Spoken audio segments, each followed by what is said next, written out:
A rendezvous at the White House, but a confrontation lies ahead. President Trump and French President Macron met today and discussed differences over the Iran nuclear deal. Their summit came as Iran warned the U.S. not to break the deal. Yamiche Alcindor begins our coverage. With a 21-gun salute and a military band in revolutionary dress, President Trump welcomed the leader of America's oldest ally. The beautiful friendship between the United States and France, forged in revolution, has changed the course of history. Mr. Trump and French President Emmanuel Macron lauded U.S.-French ties, and their own personal bond was evident. We do have a very special relationship. In fact, I'll get that little piece of dandruff for that little piece. We have to make him perfect. He is perfect. Macron hoped to build on that goodwill in urging Mr. Trump to maintain the Iran nuclear deal by a May 12 deadline. In the Oval Office, there are differences over the deal. The Joint Comprehensive Plan of Action were on clear display.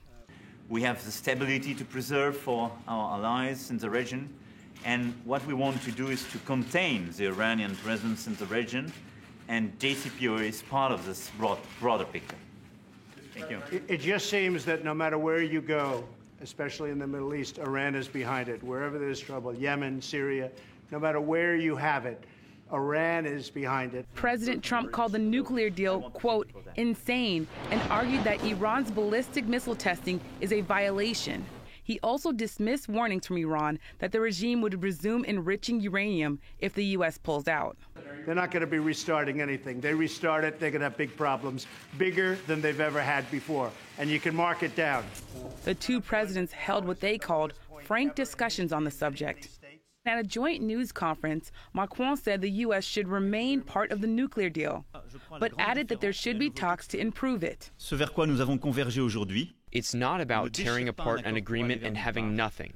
It's about building something new that will cover all of our concerns.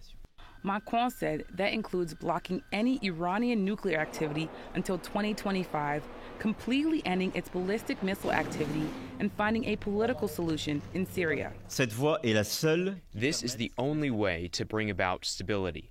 Mr. Trump, in turn, said he wants an entirely new agreement.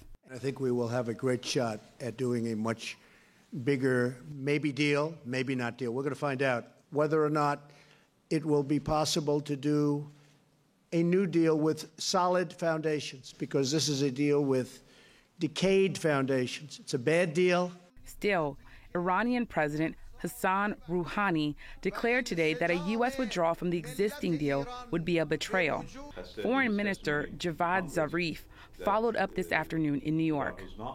We believe that if the United States were to withdraw from the nuclear deal, the immediate consequence, in all likelihood, would be that Iran would reciprocate and withdraw from the deal.